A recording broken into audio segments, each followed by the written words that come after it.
غلام يهودي يخدم النبي صلى الله عليه وسلم فمرض فأتاه النبي صلى الله عليه وسلم يعوده فقعد عند رأسه فقال له أسلم فنظر إلى أبيه وهو عنده فقال أطيع أبا القاسم فأسلم فخرج النبي صلى الله عليه وسلم وهو يقول الحمد لله الذي أنقذه من النار رواه البخاري বুখারী শরীফের মধ্যে হাদিস এসেছে হযরত আনাস রাদিয়াল্লাহু তাআলা থেকে বর্ণিত তিনি বলেন যে হযরত রাসূল করিম সাল্লাল্লাহু আলাইহি ওয়াসাল্লামের একজন ইহুদি গোলাম ছিল।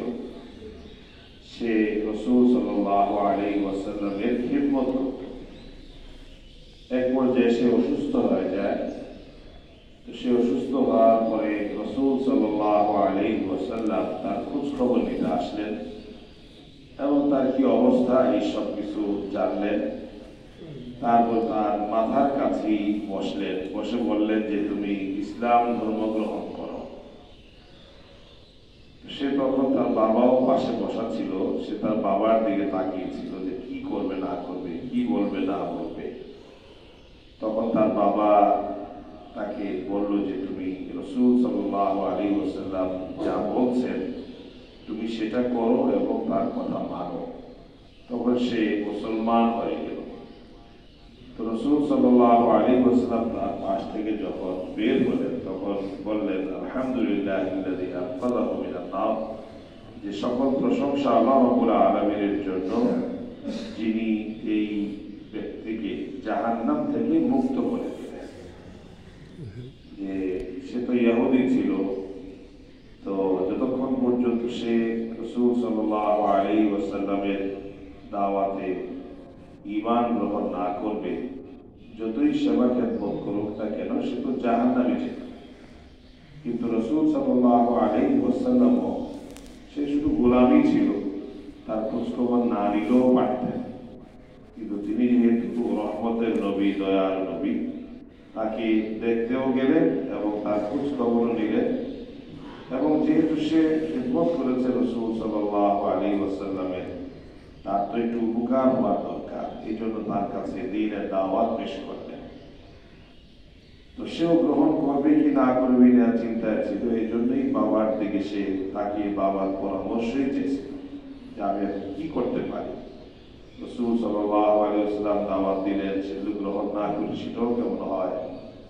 আর আমরা ইহুদ ধর্মের উপরে আছি, সেটাও যদি ছেড়ে দিই সেটাও কেমন হয়। কিন্তু তার বাবা, তার পরামর্শ, শুভ বুদ্ধি তার উদয় হয়েছে। তো বাবা যখন বললেন যে তুমি তোমার আকা, তোমার সর্দার, তোমার মনি রাসূল সাল্লাল্লাহু আলাইহি ওয়াসাল্লামের কথাটা মানার মধ্যে তোমার কল্যাণ আছে, তখন সে আর কোনো চিন্তা না করে মুসলমান হয়ে গেল। একজন মানুষকে দ্বীনের দিকে আহ্বান করা, একজন মানুষকে ভালো পথের দিকে সন্ধান দেওয়া এবং আহ্বান করা, এটা মুমিনের কাজ, ইমানদারের কাজ।